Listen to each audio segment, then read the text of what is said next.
Hi everyone! Welcome back po tayo sa ating YouTube channel. Ito po ang inyong lingkod Alminda Mix Vlog. Bumabati ng mapagpalang araw mga kabisnes, mga papi, mga kalingap, mga kamarites. Panibagong araw, panibagong reaction video natin ngayon. No? Nakita naman po ninyo yung thumbnail natin. Sino ba ang sinungaling? Sino ba ang nagsisinungaling? At sino bang nagsasabi ng katotohanan? No? Sinong nagsasabi ng totoo sa kanilang dalawa? No? Ayon dito sa ex-girlfriend ni Kuya Bong, tumawag daw ng 2 beses sa kanya si Kuya Bong nung Thursday at Sunday. Nung tanungin naman si Kuya Bong, hindi daw siya tumawag. 100% daang porsyento hindi siya tumawag. So bago natin umpisahan yan, ako'y nagbabaka sakali.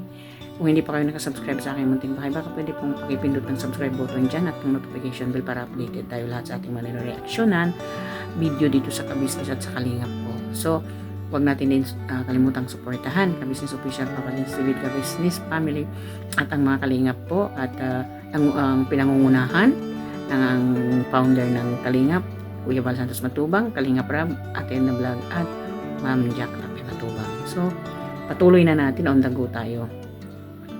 Inanap nila itong si Kuya Bong at pumunta sila doon sa Doña Ana, no?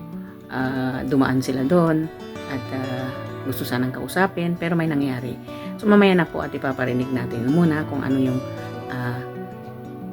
sinasabi ni Kuya Bong. Totoo ba ito o hindi, no? O nagsisinungaling din ba itong si Kuya Bong, no? Kayo na po ang humusga, no? Kung totoo mang tumawag siya, dapat may pruweba itong ex na nag-usap sila. Kasi ito, pakinggan natin yung sinasabi ni Kuya Bong. Ang tanong, no, ng kagwang dito kay Kuya Bong, kasi nakita nga nila ito, wala sa Doña Ana, nakita nila dito sa kay Kuya Alan na nagiinom, nag-uumpisa na naman, lasing na naman, nag-uumpisa, nakakatapos, umpisa pa lang daw pero nakatapos na ng isang bote. Yan si Kuya Bong, no? Ayan, so pakinggan natin.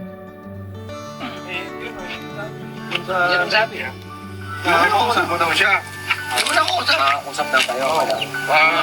Ang sabi niya pa ay umuwi ka, umalis ka daw doon dahil nabuboring ka. Kasama na rin, nabuboring ako doon, nabuboring talaga rin ako. Oo, alam naman namin yun. Bagong maga pa lang, ay kaya dadaan ko na ka sa walis-walis, di ba? O ayon dito sa ex-girlfriend ni Kuya Bong, no, nagmamagaling ka, nagmamaganda ka. Ang dahilan ng pag-alis ni Kuya Bong, hindi ikaw. Hindi ikaw ang pag-alis ni Kuya Bong doon, ang pagbakasyon na kamo sinasabi mo, nang nag-uupisi ng friend mo na isang sales talk, sabi mo, itong si Kuya Bong, ginawa mo pang sales talk, na nagbakasyon, ay naboring siya. Hindi yung sasabihin mo kaya siya umalis at ikaw ang unang hinahanap. Ayan, no, umiinom ng alak. Yan ang hinahanap niya, no, hindi ikaw. Alak ka ba? So, sinasabi ni Kuya Bong, ang pag-alis niya ay naboboring siya. Alam naman natin yon na sinabi niya na naboboring siya at gusto niya sa umaga pagising niya. Kumbaga, maggala-gala, may gagawin o mag-vlog sa ibang lugar, yun ang gusto niya.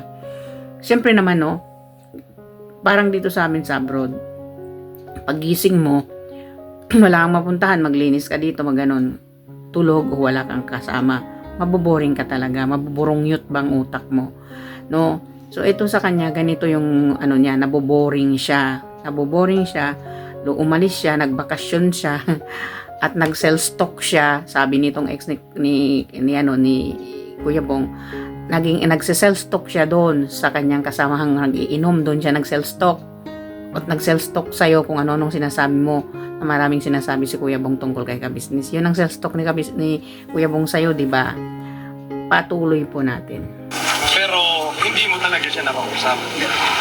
Pero nagwalis-walis ka naman, na ako, nagdata ako na nga sa walis-walis, nabuboring din ako doon, umaga pa lang, gusto ko nga gumalang umaga pa lang, gusto ko nang gumalang umaga pa lang. Dinadanda ko lang. So, yun talagang dahilan mo kung bakit ka umalis doon. Boring ka. Umaga lang. Dinadanda ko na nga sa walis-walis, dahil nabuboring din ako. Umaga. Bakit di mo sinabi na kuya, hindi ka naman tatanggihan kuya. Kuya, gusto ko muna mag-bakasyon. Alala mo natin nung Paano ka paliwanag? Asa lang, anong oras na nagigising sila? Tanghali nagigising sila na ate. Di ba, alam mo naman ba? nung nagising sana. Anong oras na nagigising sila ate? Anong oras na? Sasabihin ko sana kasi anong oras na nagigising, di ba? Alam mo naman ba? Sasabi ko, ate ko, gusto ko muna ako, ganun muna, magpakasok mo kanina. Ay, tinata ko na kala sa walis-walis eh. Di ba nakikita niyo naman? Yun dahilan mo talaga, Bowie. Oo, ano yun? Ano pa ang dahilan mo? Kasi yung mga napanood namin, ang dami mong sinabi. Kasi nakausap mo kasi Clarissa. Hindi ko nakausap. Hindi mo nakausap. 100%? 100% wala. Hindi mo nakausap siya. 100% wala. 100% wala, hindi ko nakausap. So, malinaw. Base sa O yun, napakinggan mo ex, daan porsyento, 100% hindi kanya nakausap. Totoo ba itong sinasabi ni Kuya Bong? Totoo rin ba yung sinasabi ng ex? O gawa-gawa na naman ng kwento para may vlog lang, gagawa na namang hindi magandang kwento, no? Yun, so pakinggan natin ulit. sinabi ni Gebong, hindi niya nakausap. 100% daw. 100% wala. Oo. So, ngayon, ang sa amin lang, pagkaklaro lang. Nakita ko sarili ko ng self-job. Bong. Kaya po kaya, tropa mo. Higa, no? Higa. So ayun, mga business, at least nakita natin si Gebong. Nandito lang kami kasi pumunta kami dun sa Dunyane. Doon sa, Doon sa kumari mo? kumari mo. Gusto namin makausap, sana. Kahit hindi sumama sa vlog, gusto namin makausap pa. Kasi Hindi makasama sa friend. iba, ikaw na rin ang nagsabi nung pagka nakakausap mo si Clarissa, doon ka pumupunta. So, yun yung pinuntahan namin bago kami pumunta sa'yo. Ang namin doon, So ang ibig sabihin ni Entoy, umamin din pala itong si Kuya Bong na nakakausap niya itong si Clarissa sa pamamagitan nung Linda, nung kumare niya, yung ate Linda, yung kumare niya na yun. So ibig sabihin, sila yung tulay talaga kasi umamin na rin si Kuya Bong na sa pamamagitan nila nakakausap niya itong si Clarissa, no? Hoy, magkano babayad dyan, di ba? Joke lang. Kasi dito sa kanilang pagtulay-tulay kasi, dito kasi nagkakaroon ng idea itong si Clarissa para siraan ang kabisnes. Sa pagtutulay nila kasi, hindi nila kasi naisip na kung ano-ano na lang ginagawa, kung ano-ano na lang lumalabas dito sa bunganga nitong si Clarissa sa paninira ng kabisnes. Kagaya niyan, may sinabi na naman daw si Kuya Bong laban kay kabisnes sa kanya. Bakit ba daw siya ang sinusumbungan ng kanyang best friend na ito sa lahat na nangyayari doon sa loob ng opisina? No? Bakit ba raw sa tuwing nagbabakasyon ito siya ang hinahanap at siya ang gustong makausap? Totoo ka ba na ikaw talaga gustong makausap? Hindi ba gin ang hinahanap ni Kuya Bong? Di ba inuman ang hinahanap ni Kuya Bong pag naboboring siya? Siyempre, kung totoong ikaw ang gustong makausap ni Kuya Bong kung nagbabakasyon siya, di sana sinabi na niya dyan at may cellphone siya. Magpaturo lang siya, sabihin niya kay gusto kong makita at gusto kong makausap kahit friend lang kami. No? Bagamat si Kuya Bong ay hindi nagsasabi ng ganon, di sana mayroong pamamaraan para makausap ka. No? Bakit doon sa tuwing umaalis si Kuya Bong, lumalayas si Kuya Bong, ay ginagawan mo ng kwento na ikaw yung dahilan, ikaw yung hinahanap ni Kuya Bong. Hinahanap kita, o Maynila. Diba? May hinahanap-hanap ba si Kuya Bong sa'yo? Ano yung hinahanap-hanap ni Kuya Bong, mga kabisnes, mga kapapi, mga kalingap? Mga kamarites dyan, ano ba ang hinahanap-hanap ni Kuya Bong sa kanya? Kasi yon ang sabi niya, tuwing nagbabakasyon daw itong best friend niya, ayaw kung naboboring sa opisina, ay siya daw yung hinahanap-hanap. Girl, ano ba hinahanap-hanap sa'yo? Ikaw naman, talagang may hinahanap-hanap si Kuya Bong sa'yo. Ano yun? Diba? Ang isang lalaki kasi, pag naabot na niya yung langit niya sa iyo, siyempre may hinahanap yung mga lalaki sa isang babae, yung langit nila. Kung naabot na kasi nila yung langit nila, hanap-hanapin nila yon. para silang tuso, hanap-hanapin nila. Kasi gusto nila, uulit-ulitin yon, di ba? Kaya ka pala hinahanap-hanap ni Kuya Bong, ikaw naman, di ba? So, patuloy po natin ito, ang tungkol sa sinaraduhan sila ng pinto ng iyong kumare at ng iyong friend, no? Ito yung pinaka-friend mo, itong si best friend ni Kuya Bong daw, no? Yung ex niya ba, naging best friend na niya, di ba? Mag-best friend na sila. So, ito yung kaniyang komunikasyon kung saan siya gusto niyang kausapin si Kuya Bong, dito siya tatawag. O, sige. Tatanungin lang kung talaga ba ikaw. Tapos ito wala. Pero nung nakita ka namin, kaya hinanap ka namin para sa'yo din kami tanong. Ngayon, nung nahanap ka namin, yun nga, sabi ko, sa kanya din ang galing mga business na hindi niya talaga nakausap. Sa tapos siya, ito wala. Sila ko, doon ako naman, sila, yun, kanan niya, galing na doon, nagaling kita din. Ano niya? Kanan ka na. Okay. Jojo. Ano chismoso rin ka? So, ang sabi ni Kuya Bong, chuchu daw. Yung kumare niya, best friend ng ex niya, yun ang nagchuchuchu. Chismosa ka raw, Ate Linda, di ba? Yun.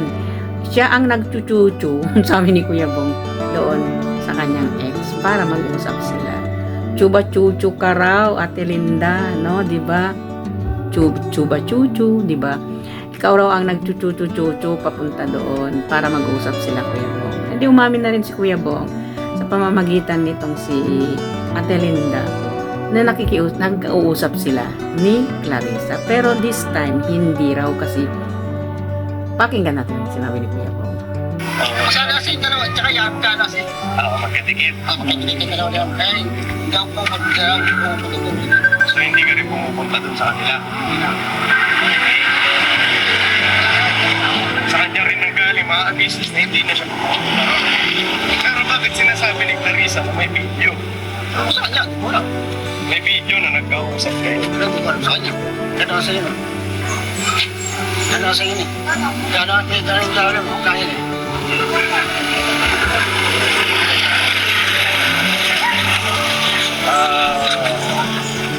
Ayun. Kasi may video call daw sila. Yun ang pinagsisigaw niya sa live niya. Oy, mga kamahal, di ba? Nakita ninyo, pinakita ko sa inyo yan, na nag-usap kami ng aking best friend. Ikaw, ano? Sabi niya, ikaw Sarge. Yung sinasabi niyang Sarge na yun. Ikaw Sarge, di ba alam mo yan? Kung sino yung sinasabi kong best friend ko. Di ba? Boyfriend, naging ex na, ngayon naging best friend na. Galing mo, Day, no? Hindi mo talaga pakakawalan si Kuya Bong. Mahirap bang mag-move on kay Kuya Bong? Di ba sabi mo, addict si Kuya Bong, mabaho si Kuya Bong. Pero hindi mo pa rin siya ma-let it go. Para bang si Elsa. Let it go, let it go. Sinasabi mo, naka-move on ka na. Saang parte, Day? Saang parte ka naka-move on? Hindi ka nga maka-move on hanggang ngayon. How many years nang nakalipas? 1 year na, pero andyan ka pa rin. Nilulugmok mo yung sarili mo dyan kay Kuya Bong, no? Dyan ka nakastay. Dyan ka nakastay. Parang kinulong mo yung sarili mo dyan. Sa, mo, ang tawag doon, sa pagiging, ang pagiging hindi mo makamove on. Kasi kung nakamove on ka na, never mo yung babanggitin. Never mo rin yung kakausapin kasi ayaw mong maalala yung nakaraan ninyo. Kung talagang gusto mong mag-move on. Hindi ka nakamove on, Doy. Yan kasi yung masakit para sa'yo. No, hindi ka naka-move on pero hindi mo makuha-kuha agad-agad si Kuya Bong. Kasi hindi na rin maniniwala si Kuya Bong sa'yo. Tingnan mo yan si Jinky. Ayaw na rin yung Kuya Bong maniwala. 50-50 na si Jinky sa kanya ngayon. Eh tulad mo, wala na nga daw. Daang porsyento, hindi kanya kinakausap. Pero sinasabi mo, kinakausap mo. Nakausap mo. So, dapat sana pinakita niya yung screenshot. Pinakita niya yung screen saver niya na screen ba niya yung screen recorder, di ba? Dapat ganun para may katibayan kang totoong nag-uusap kayo. Yan, di ba? So patuloy po natin itong sinasabi ni Kuya Bong. Yan nga, okay. May lalabas. May lalabas. Okay, boss.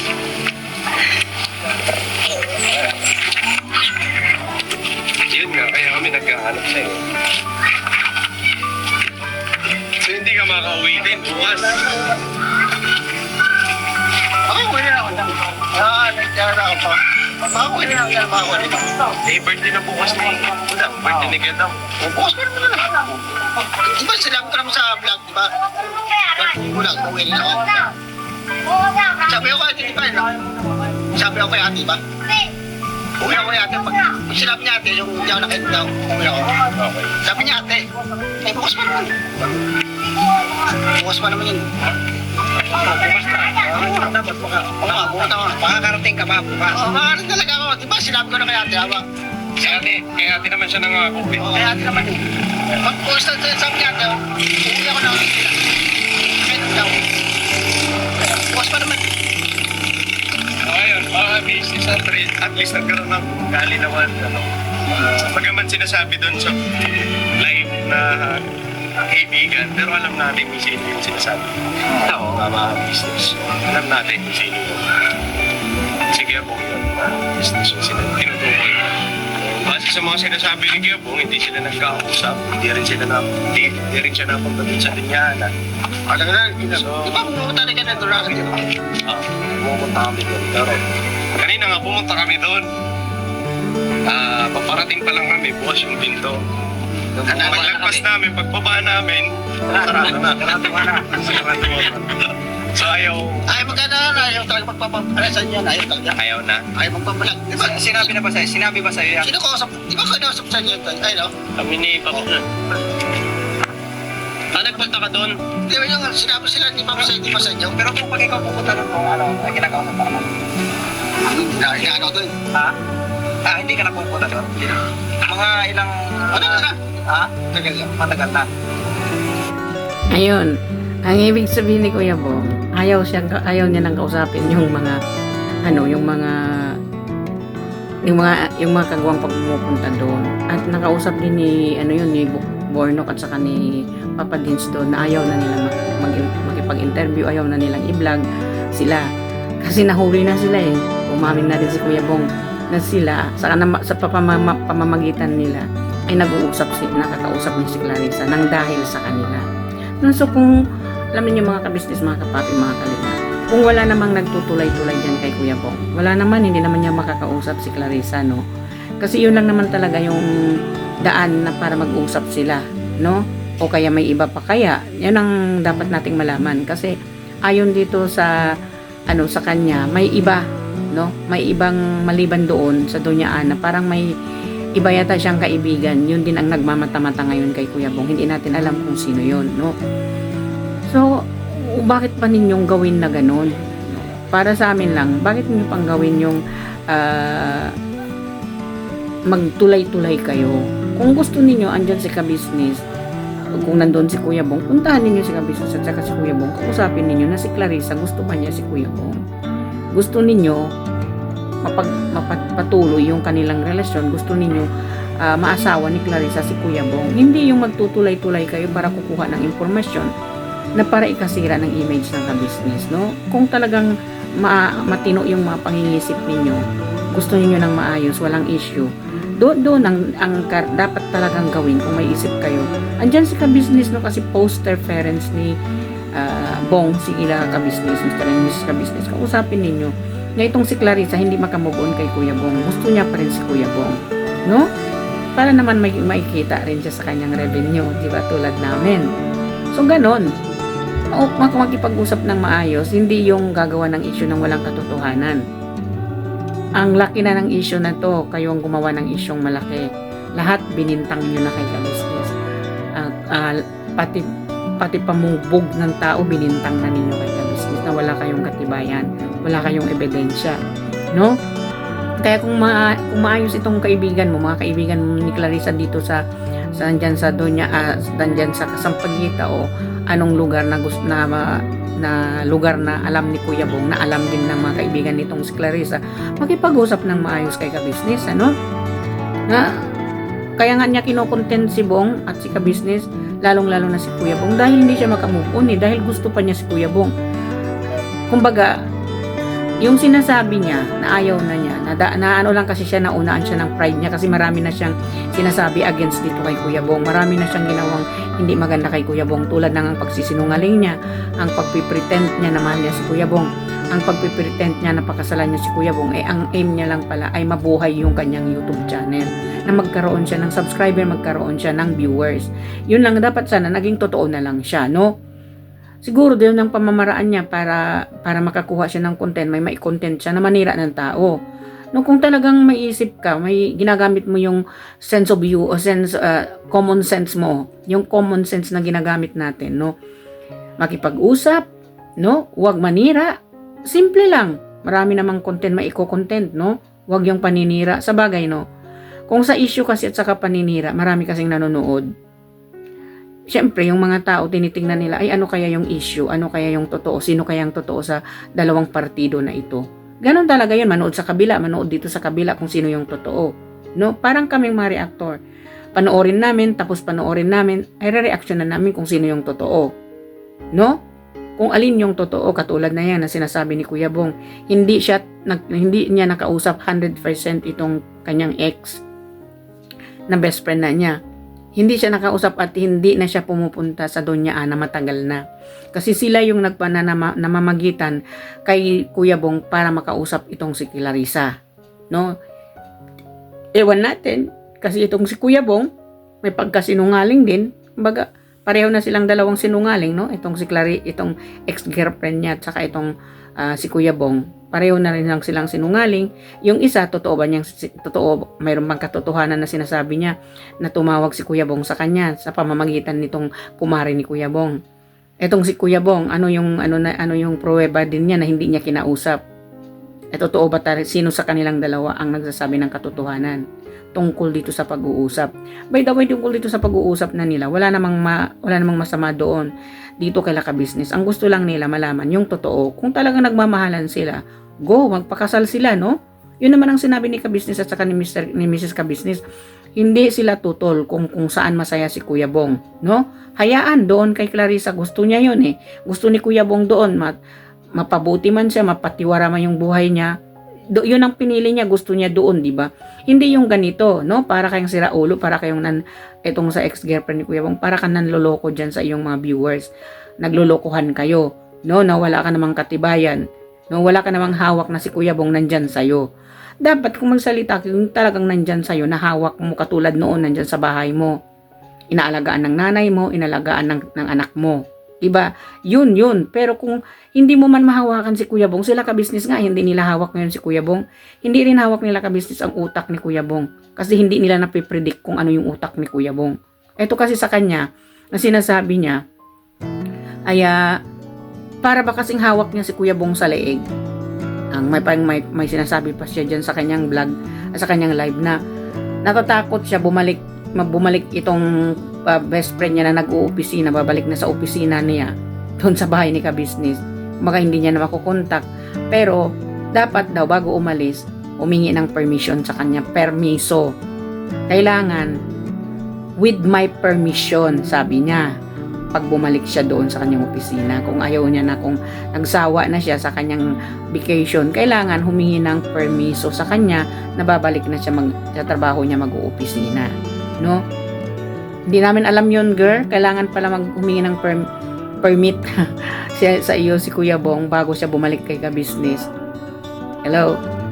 Baka asawa niya, feeling asawa, no? Feeling may karapatan kay Kuya Bong. Itong ex niya na naging best friend na niya, feeling niya na may karapatan siya kay Kuya Bong na dapat magpaalam si Kuya Bong sa kanya bago bumalik sa opisina.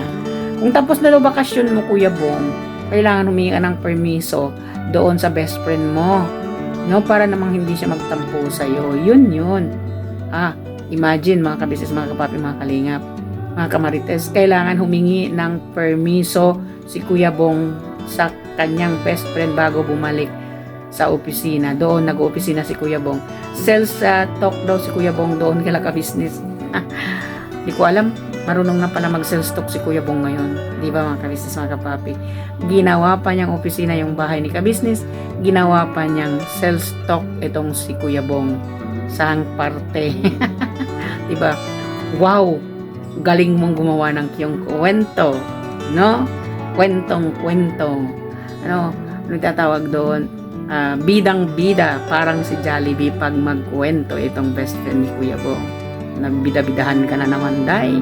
So, well, mga kabisnes, mga kapapi, hanggang dito na lang ang aking reaction video. Sana po nagustuhan nyo. Kung nagustuhan nyo, pag-share, like, at comments ng aking video. And then, forget to subscribe my munting bahay po at ang kabisnes official Papa Dins TV at kabisnes family at ang ating mahal na kalingap. Nangungunang ama ng kalingap, si Kuya Bal Santos Matubang, Kalingap Rab, at Edna Vlog, at Ma'am Jack Tapia Matupang, at lahat po ng mga reactors ng Kalingap at kabisnes.